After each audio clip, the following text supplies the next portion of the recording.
நம்ம நிரந்தரமாக இருக்க போகிறது ஆண்டுடைய பிரசன்னத்தில் தான், பரலோக ராஜ்யத்தில் தான் நம்ம வாழ போகிறோம். அது பிதா தங்கும் இடம், அவர் இருக்கிற ஒரு இடம். ஸோ அங்கே நம்ம போக போகிறோம்னு சொல்லி ஆயத்தப்படுத்துகிறோம். ஸோ நம்ம மறித்தாலும் ஆண்டவரோடு இருப்போம்,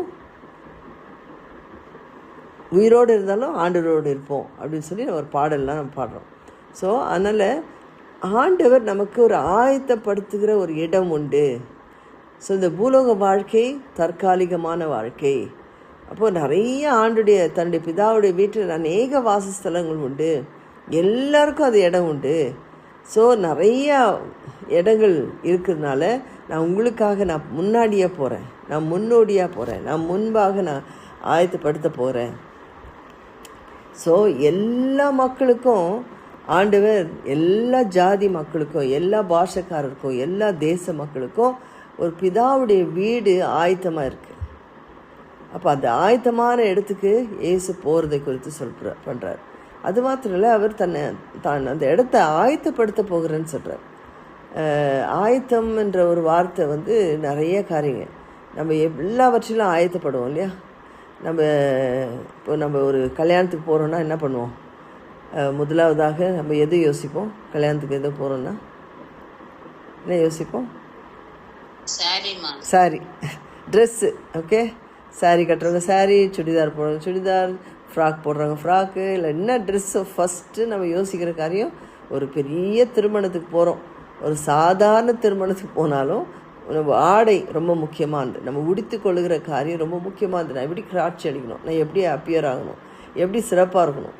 ஸோ அதே போல் அந்த ஆயத்தத்தில் நீங்கள் பார்த்தீங்கன்னா, அங்கே போகிறவங்கள நம்ம போய் சந்திக்கும் பொழுது அவங்களும் நம்மளை பார்த்து என்ன அழகாக வந்திருக்காங்க பாருன்ட்டு நம்மளையும் அவங்க. ஸோ ஆண்டுடைய சமூகத்தில் நம்ம போக முன்னாடி அது ஆயத்தத்தோடு போகணும் என்பதை குறித்து சொல்லப்படுறத பார்க்கும். ஏசாமி சொல்கிற ஒரு காரியம், அவரே அந்த திட்டத்தை ஏற்படுத்துகிறார். என்ன? நான் உங்களுக்காக போகணும், நான் போனால்தான் நீங்கள் அங்கே வர முடியும். ஸோ ஆண்டவரே அவருடைய திட்டத்தை வெளிப்படுத்துகிறார், அவரே அந்த காரியத்தை அவங்களுக்கு பகிர்ந்து கொடுக்கறத பார்க்குறோம். So Jesus speaks of his own planning and his own initiative. என்ன? நான் இப்போ போகலன்னா உங்களுக்கு அங்கே நிரந்தரமான இடம் கிடையாது. ஸோ நான் எப்படி போகணும் அப்படின்னு சொன்னால், அந்த சிலுவையின் மூலமாக தான் உங்களுக்கு போக முடியும். நான் உங்களுக்காக ஒரு ரட்சகராக நான் வந்திருக்கிறேன். நான் சிலுவையில் அறையப்பட்டு, நான் மரித்து, நான் உயிர் தெழுந்து பரமேறணும், இந்த படிகளெல்லாம் கடந்து போகணும். ஸோ நீங்கள் கவலைப்பட வேண்டாம், நான் உங்களுக்காக எல்லாவற்றையும் ஆயத்தப்படுத்து. ஸோ அப்புறம் நான் போவேன், நான் மீண்டுமாக திரும்பி வருவேன். I will come back again to receive you to myself. நான் என்ன செய்ய போகிறேன்? நான் போவேன், ஆனால் நான் என்ன செய்வேன்? திரும்பியும் நான் வருவேன். எப்படி வருவேன்? நான் ரட்சகராக வரமாட்டேன். இப்போ எப்படியா வருவேன்? உங்களை நியாயாதிபதியாக, உங்களை என்னோட கொண்டு செல்லும்படியாக, உங்கள் மனவாளனா நான் வருவேன். நான் உங்களை திருப்பியும் கொண்டு போக, நான் போய் உங்களுக்காக ஸ்தலத்தை ஆயத்த பண்ணின பின்பு நான் இருக்கின்ற இடத்திலே நீங்களும் இருக்கும்படி நான் மறுபடியும் உங்களை என்னிடத்தில் சேர்த்துக்கொள்வேன். If I go and prepare a place for you, I will come again and receive you to myself, that where I am, there may be also. There you may be also. நீங்களும் அந்த இடத்துக்கு வரலாம். அந்த பரலோகத்திற்கு ஆயத்தமாக நம்ம காணப்படணும். ஒன்று ஆயத்தப்படணும்னா நமக்கு தெரியணும், ஃபர்ஸ்ட் ஆஃப் ஆல் ஆண்டவரை விசுவாசிக்கணும். ஆண்டுடைய ஆவியானுடைய அபிஷேகத்தை நாம் பெற்றுக்கொண்டிருக்கணும். நம்ம சுத்திகரிக்கப்பட்டவர்களாய், பரிசுத்தமானவர்களாய் ஆண்டவருடைய சமூகத்தில் போனோன்னா நம்ம ஆண்டுக்கு தகுதி உள்ளவர்களாக இருக்கணும். அவருடைய முன்பாக நிற்க நம்முடைய முழு ஆவி ஆத்மா ஆயத்தமாக இருக்கணும். அரையும் குறையமாக நம்ம போக முடியாது. அந்த பரலோக ராஜ்யத்துக்குரிய காரியத்தை ஆண்டவர் சொல்லும் பொழுது கூட, சிலுவையில் அந்த 2வது திருடன் ஆண்டவரோட இந்த கல்வன் சிலுவையில் அறியப்பட்டவன் கேட்குறான், உங்களுடைய ராஜ்யம் வரும்போது என்னை நினைத்து கொள்ளுங்க. அவனுக்கு என்ன கேட்குறான்னு அவனுக்கே தெரியல, சாக போகிறான் இல்லை. அந்த ஒரு வார்த்தை ஆண்டவர் என்ன சொல்கிறாரு? இன்றைக்கு நீ என்னோட கூட பரதேசம் இருப்பாய். ஸோ நம்ம விசுவாசிக்கிறது ரொம்ப முக்கியம். ஆண்டவர் மேலே அந்த ஆறுதலை பெற்றுக்கொள்வது மிக முக்கியம். அவன் எப்படி செத்தான்னு, எவ்வளோ உபத்திரப்பட்டு செத்தானோ சரி, சாகிற ஒரு நிலையில் கூட நம்முடைய வாழ்க்கையை ஆண்டுக்கு முன்பாக ஆயத்தமாக இருக்கணும். ஸோ ஆண்டு என்ன சொல்கிறார், நான் உங்களுக்காக போவேன், இடத்த ஆயத்தப்படுத்துவேன், நான் மீண்டுமாய் வருவேன். ஏன்னா பரலோகத்தில் உங்களுக்காக நல்ல ஒரு ஆயத்தமான ஒரு வாசஸ்தலங்கள் உண்டு. நான் எங்கே இருக்கிறேனோ நீங்கள் அங்கேயே இருப்பீங்க. நான் போகிற இடத்துல நீங்களும் வருவீங்க. நான் தங்குற இடத்துல நீங்களும் தங்குவேன். இந்த வாசனை யார் சொல்கிறது சொல்லுங்கள்? வேதத்தில் என்னுடைய தேவன், நான் நீங்கள் தங்கி இருக்கிற இடத்துல நான் தங்குவேன், நீங்கள் போகிற இடத்துல போவேன். ரூத். ஸோ அதுதான் விசுவாசம், ஆண்டவரோடு இருக்கிற ஒரு விசுவாசம். யோசித்து பாருங்கள், ஆண்டவர் எதிர்பார்க்குற காரியம் நம்மளை ஆண்டவரோடு கொண்டு போகணும். அவர் இருக்கிற இடத்துல நம்ம தங்கணும், அவர் போகிற இடத்துக்கு நம்ம போகணும்.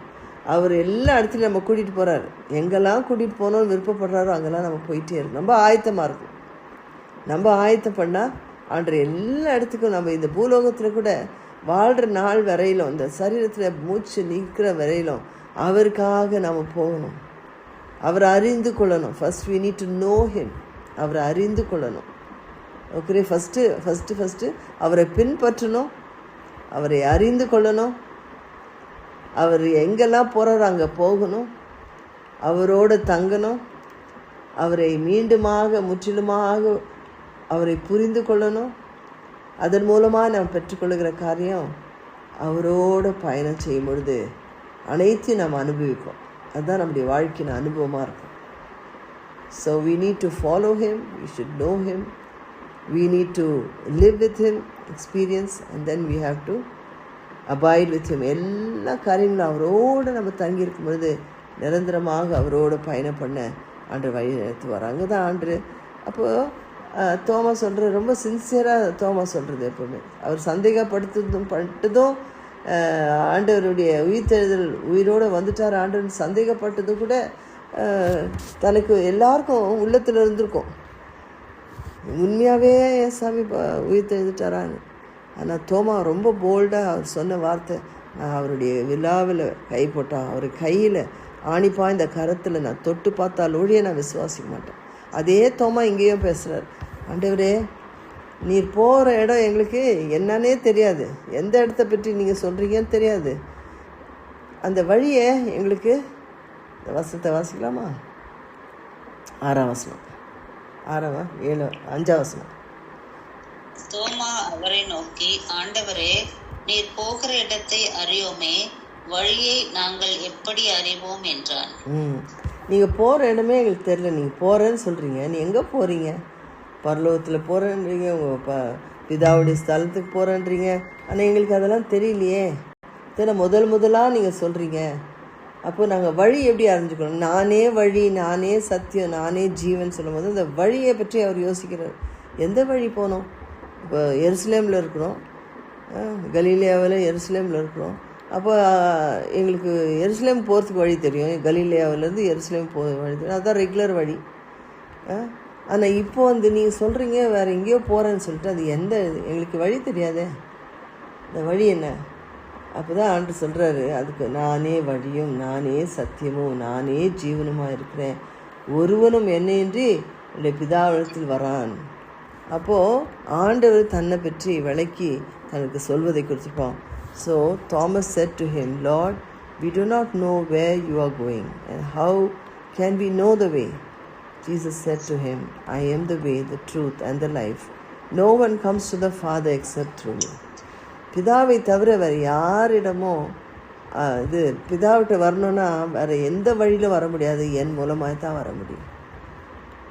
ஏன்னா நான் தான் வழி, நான் தான் வழியை வாசல்கள் திறந்து கொடுத்தேன், நான் தான் ஒரு பாலமாக பாவத்திலிருந்து விடுதலை பெற ஒப்புரவாகுதலை பிதாவோடே செய்ய வந்த ஒரு இரட்சகர், மேசியா. உங்களை ரட்சிக்க வந்த மேசியா நான் தான். உங்களுடைய இரட்சகராக இருக்கிறதுக்கு நான் தான் தகுதி உள்ளவன். ஸோ எனக்கு அனுப்பின என் பிதாவுடைய சித்தத்தை நான் செய்ய வந்தேன்.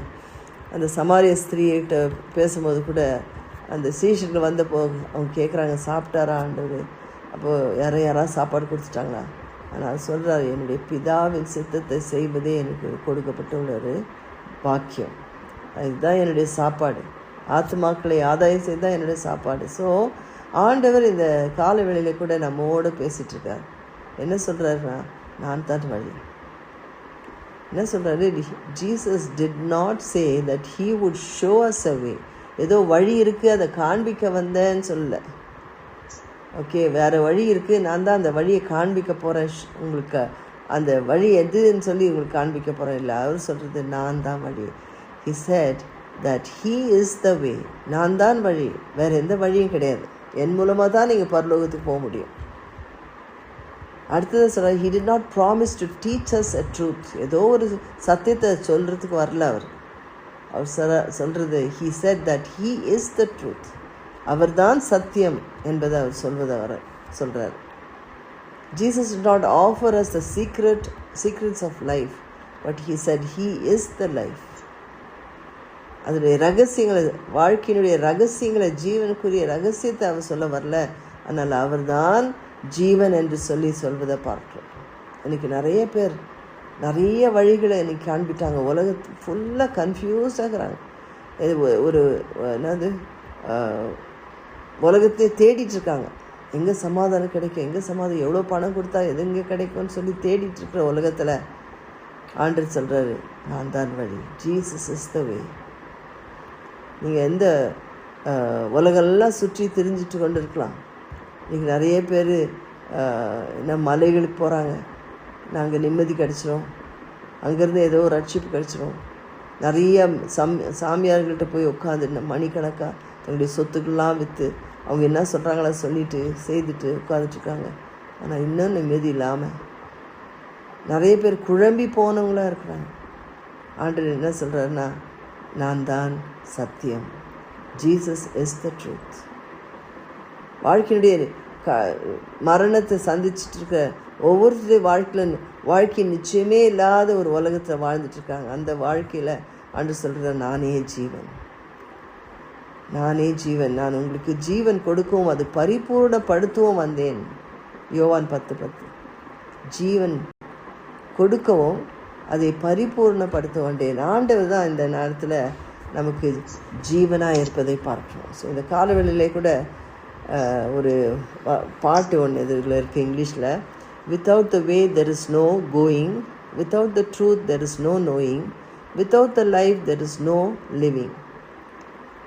வழி இல்லாமல் நம்ம போகவே முடியாது. சத்தியம் இல்லாமல் நாம் தெரிந்து கொள்ளவே முடியாது. ஜீவன் இல்லாமல் நம்ம உயிர் வாழ முடியாது. ரொம்ப அழகாக ஒரு பாடல் அது. ஸோ அதனால் ஆண்டவர் நமக்கு இந்த காலவெளியிலே அவருடைய வாழ்க்கையின் முக்கியமான துவக்கத்தை குறித்து சொல்வதை பார்க்கிறோம். நம்ம ஒரு அவுட்லைனாக பார்த்துருக்கோம். நாளையில் திருப்பி அந்த சத்தியத்தை மீண்டுமாய் பார்க்க போகிறோம். ஆண்டவர் இந்த வசனத்தை நமக்கு ஆசீர்வதித்து தருவாராக. இந்த வசனத்தின் மூலமாக ஆண்டவர் நம்ம விசுவாசத்தை பலப்படுத்த காத்துக்கொள்ள நம்ம அர்ப்பணிப்போம். Praise the Lord.